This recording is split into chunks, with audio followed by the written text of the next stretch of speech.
Hello Piscator pals, and welcome to another episode of A Passionate Piscator. Today you find me in the quite blustery but very sunny Exeter, and I'm fishing on the Exeter Shipping Canal, or the Exeter Canal, whichever you prefer really. It's all the same beast. My plan today, because it's, as you can see, very busy on the canal, it's a weekend, everyone's out and about. My plan today is just to take a few maggots and do a little bit of float fishing, walking up and down the canal, seeing if I can spot any fish with my polarized sunglasses in the margins. Whether they'll be in the margins I don't know, perhaps later on in the day when all the people have disappeared, all the boats have gone. There's quite a few paddle boarders, I think there's some just there, and sort of canoeists and kayaks going up and down. So the river's pretty busy, the fish might be a little bit spooky, but I just thought, well, what a nice day for it, getting down the canal, seeing if I can find a few fish, hoping for quite a few roach, maybe tench and gudgeon and perch and all the other denizens of the water here, who knows, but just a little bit of anything really. Secretly, I'm hoping for quite a lot of roach. I love roach fishing. Roach are just one of the most fantastic fish in our British waterways. One of the most popular fish, or at least they used to be, until the old carp came along and bullied them out. But there's something about a roach which just screams British fishing, and that's what I'm going to go for today. Ooh, that's really churned up the water, which actually might help the fishing.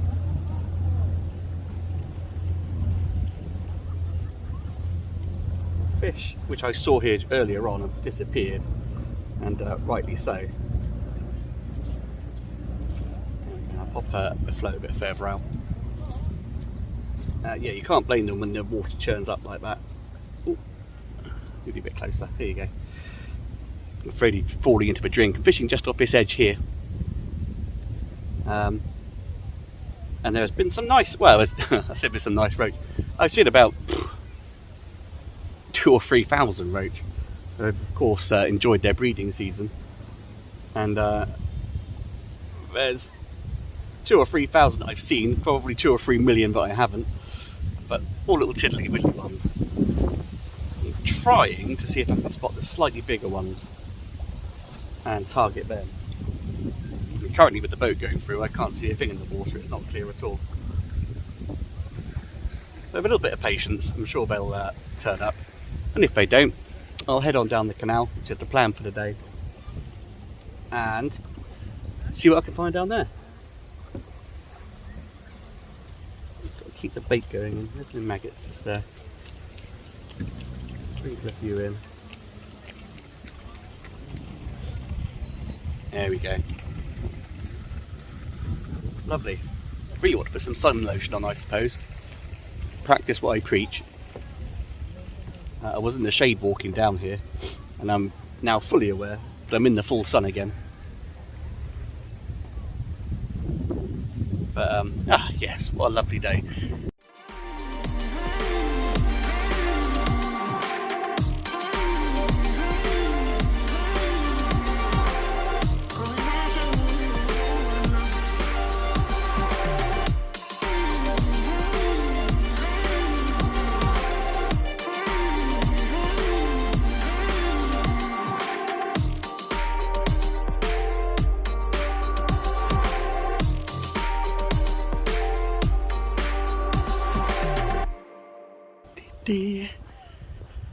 Well, I had countless numbers of missed bites there.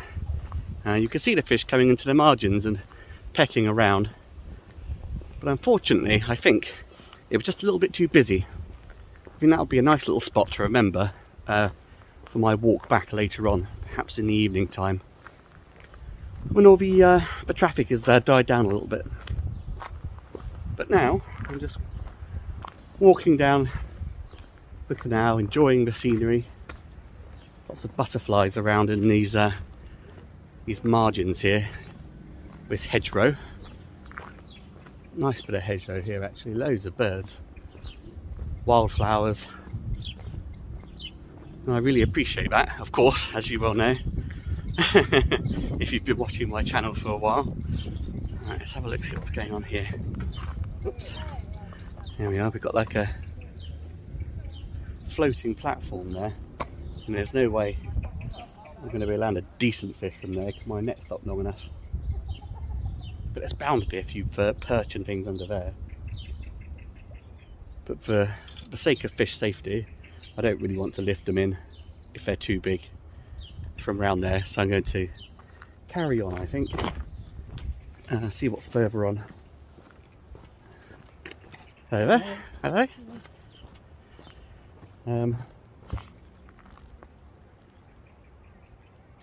Yeah, this is a fantastic spot here. You might better cast for it from the other bank, which is probably safer.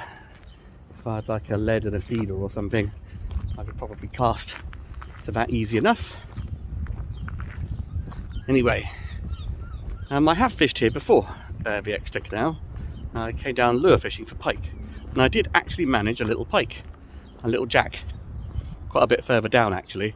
So I can half remember the spots.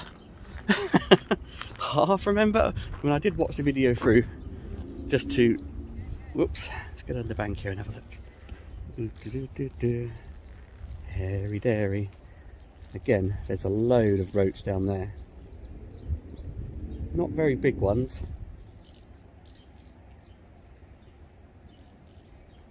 You can see them milling around, teeny tiny fish. There's probably, I mean, I used to work in the fish trade, so I'm fairly good at counting numbers of fish, because when you do stock take in fish shops, you need to look at them and go, yep, there's that many fish, without netting them. I would say there's probably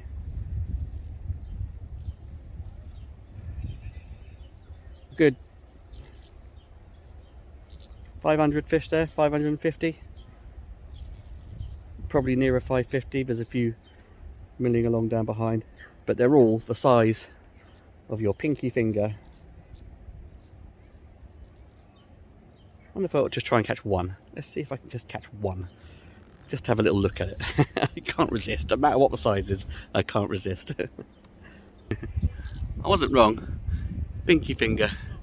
Fish. There we are. I did, my net's all covered in grass clippings.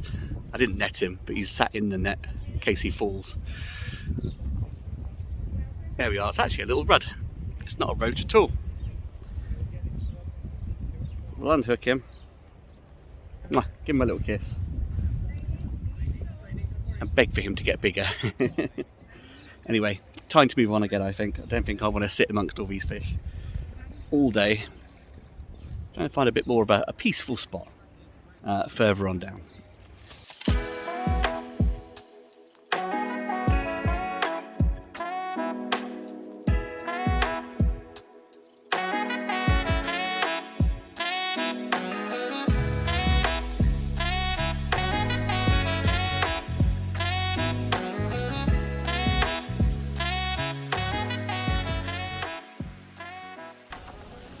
Sit myself nicely. There we go. I've been strolling along here for quite a little while now, being very distracted by people. I've had two ladies asking about the fish you'll find in here, different species and how big they get.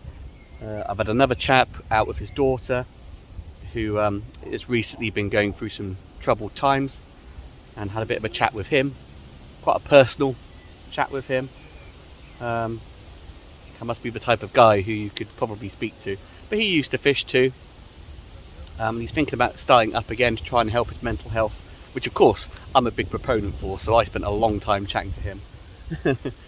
I've been chatting to people going past on canoes and things, telling them how to paddle, because these kids have no idea how to paddle a boat. They've been crashing into the banks and all sorts. So I've just found this little spot here in the shade, out for heat. And I'm just going to sit here for a little while and actually fish. I can't see any fish in the water. The water here is extraordinarily deep, even in the margins. I've just plumbed the bottom. I've just got a few maggots out there. In fact, I'll top them up now. There we go. Don't need to fish too far out. Yeah, so hopefully I'll be able to wangle a few fish out of here. I went, give him a little dog. Bless him till you can see him. Oh, You've had a lot of dogs come over and have a chat, as it were, as well. Coming over to give me a smell to see if I've caught any fish, of which I've only caught one little roach, haven't I, so far? Had a maggot dust in the face. But we'll see what we can do about that. And if we don't do anything about that, it doesn't matter. I mean, I'm having a lovely time out here. It's really, really peaceful. Now I'm away from the madness down the other end. There's loads of lovely people to chat to. I may have brightened up a few people's days. And I think that today, it seems like that's what it's going to be about. Having a chat with people and improving the mental health. Same as everybody else out here. And using fishing as an excuse just to be out and sit and think and ponder. But it'd be nice to have another roach, wouldn't it? Something a bit bigger than a little finger. It really would. Oh well. If you don't go, you don't know. If you don't try, you certainly don't know either. Perhaps that's the problem, I just don't know. I don't know.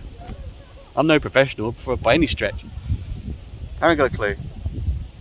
First time float fishing this canal. We'll see. We will see.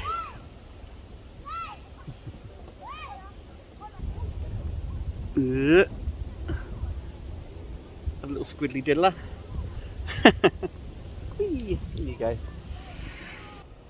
Ooh. Little perch.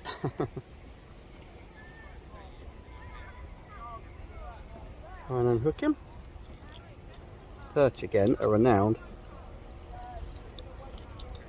for hooking quite deep down, but he come in quite easy. Just got to pay attention to the float. So use the same maggots on that one. Pop it. Yeah.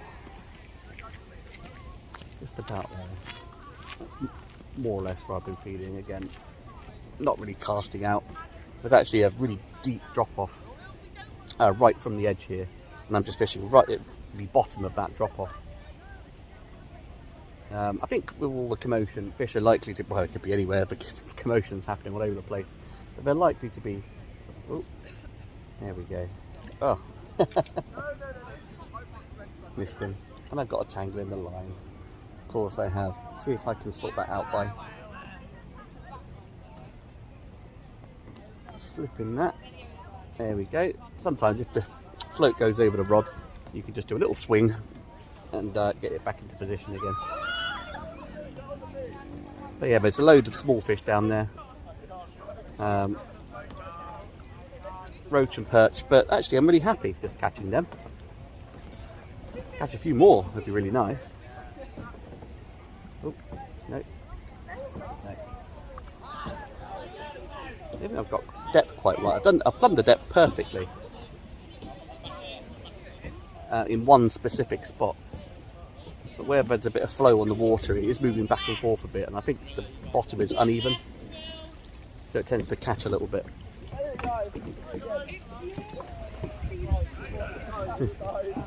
What is this? Yeah, it's like a load of hire boats. Still having a good time. There's a couple coming in pretty close. Hopefully they see me and don't crash into me. To be fair, it looks like fun. I wish I was doing it, to be honest. I could totally foresee. Oh, someone's almost gone in. I wish I could fish from the boat. That's the only thing. That'd be amazing. Or perhaps get one of these paddle boards. Don't know if you can fish from the boat. I'll have to check the guidelines.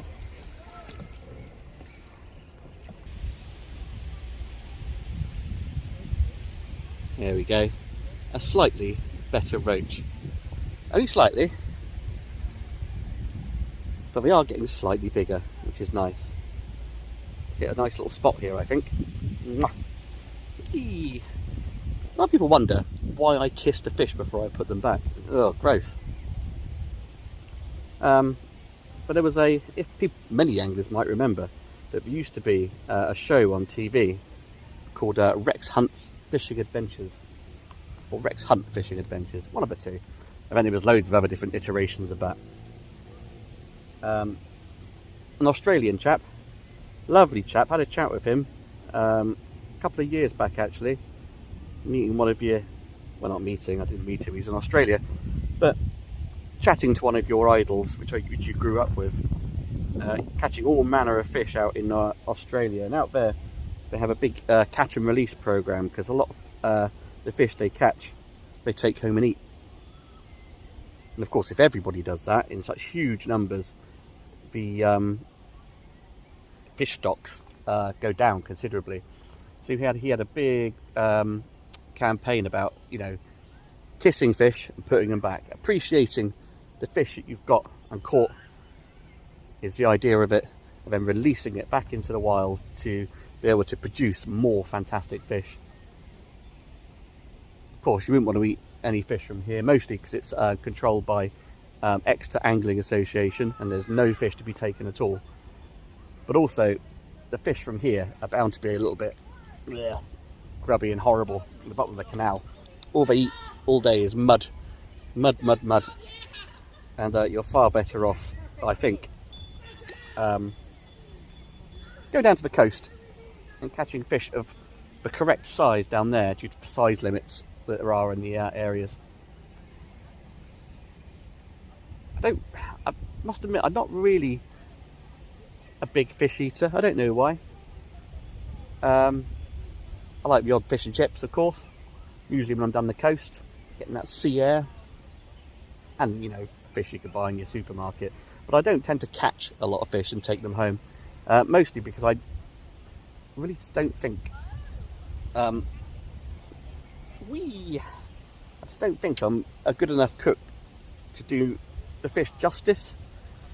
I have taken a few fish home through the years, especially, well, I say especially, only really when I'm sea fishing. I'm not really a big trout eater. I've taken a few eels out of the sea, and mackerel and bass and sea bream. And as delicious as they were, I just don't think I did the fish justice with my cooking to warrant bopping it on the head and taking it home. Also, they're full of bones, sea bream particularly. Oh, blimey. I mean, more bones in them than fish. Anyway, strictly no taking fish from most British waters, which, you know, a lot of the Angling Trust campaigners, Environment Agency campaigners enforce. Oh, no. But again, even if I wanted to, I really wouldn't want to. If you know what I mean. If I was able, I should say, I wouldn't want to.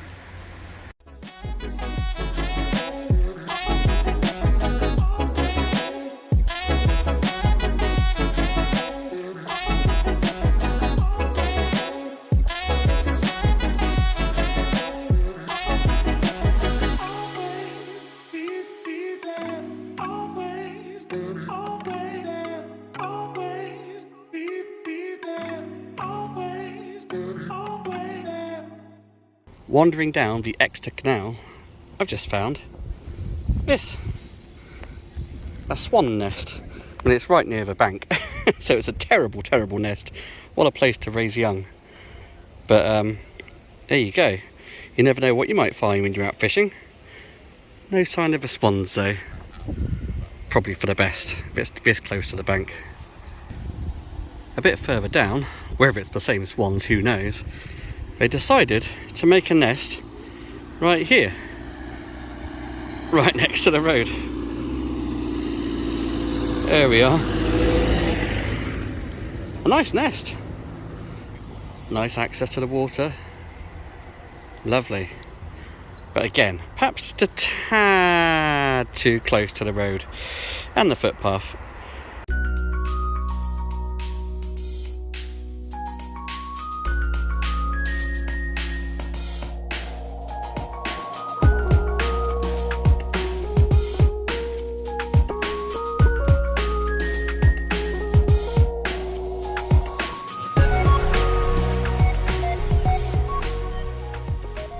roach's breeding season is anywhere, well, it changes now with the change in temperatures we've been getting, but it's usually around March to June sort of time. Oddly enough, the same time the close season is. I wonder why that is. And each roach ready to breed can produce up to 100,000 eggs. 100,000 per roach. That's a hell of a lot of eggs. Of course, the majority of them don't survive, but so many do. And then of course, the little teeny tiny roach, a lot of them don't survive with predation from like kingfishers and otters and herons and pike and perch and all the other predatory creatures around them. Also disease, of course. We'll get a few of them. And I think that's what's happened here. This is the other side of the breeding season, and we're in that sort of glut of roach, where there's just so many roach, all about the same size, where they all bred together. Some of these will of course be yearling fish. They'll be a little bit older. The slightly bigger ones will probably be a bit older than the ones that were born this year. That's just logic, isn't it? Of course that's the case. But of course the bigger the fish, the older it tends to be. Same with everything else, I guess. Yeah, so I'm catching all the little fry, all the little fish years fry, the yearlings, and there's a huge amount in here. The Exeter shipping canal is renowned for its pike. There's a lot of pike in here, and renowned for being big pike in here as well. I was speaking to a young lad down by the docks there a bit earlier on, because I've been speaking to everyone along here. They're so nice and friendly. Just get the odd canoeist that doesn't, unlike that person, stay the other side. It just comes crashing through the swim, even though I'm fishing really close in. But yeah, he was saying that his biggest pike out of here is 19 pounds. And that was, what did he say, last year or the year before?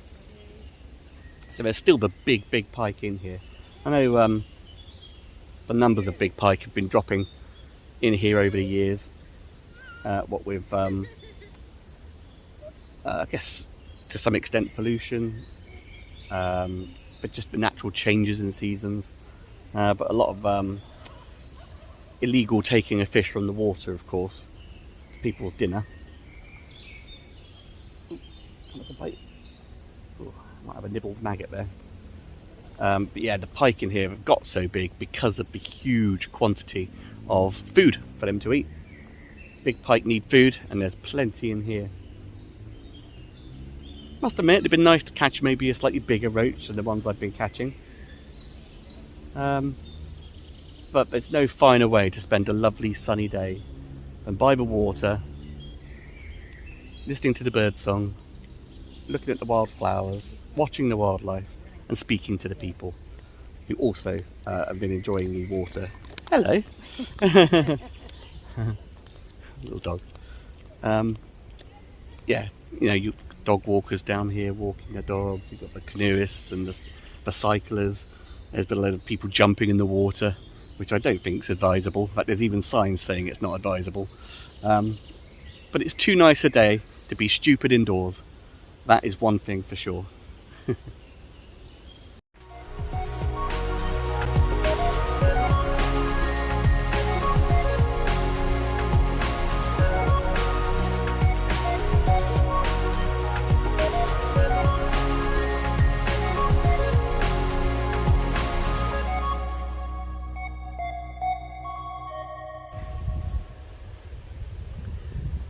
Well, piscator pals, that is me for the day. It's been warm, it's been tiring, I've got a lot of steps in. Steve is looking after himself now. Well, I'm probably going to have a takeaway when I get home, of course. But still, you know, it's better than nothing, isn't it? It's better than nothing at all. And it's nice to get out and moving around and doing stuff. Not the most frantic of days today. I did catch the roach that I was after, but not quite in the size I was after. But sometimes that's fishing. But I've certainly learned a lot today. I mean, for starters, if you want to catch roach, this is the place to come. Probably be better off at this time of year anyway, with like a pole or a whip, so you can really get in there. I don't know if you're allowed keep nets on the Exeter Angling Association ticket for this, but if you could, that would be amazing. But if not, you're in for a really good day's fishing if you're a matchman, particularly catching all those fantastic little roach and rudd and perch and whatnot. There are some bigger fish in here, I know there are, I've seen them, but there's just so many of those smaller fish. The heat of the day hasn't helped, the traffic on the water hasn't helped, but the biggest hurdle to me catching a big roach today was just the sheer quantity of tiny little roach. Doesn't matter, a fish is a fish is a fish, size matters not, as Yoda used to say. But I will return, and I'll probably bring a feeder with me next time, just so I can get out into the middle of the water a bit better.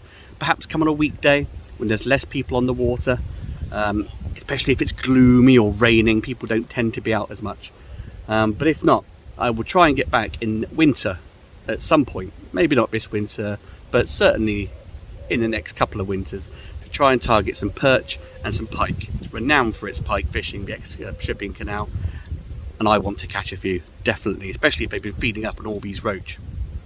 Anyway, like this video if you've liked it, subscribe to the Passionate Piscator fishing channel, and I will see you next time on the bank, hopefully with some bigger fish, hopefully with more fish, but certainly having just as much fun out here enjoying the water. Oh, actually, incidentally, in case you were wondering if those crazy nests that those swans made on the side of the road, on the footpath, whether they actually laid any eggs and had any chicks, I shall leave you with this. Enjoy. Bye.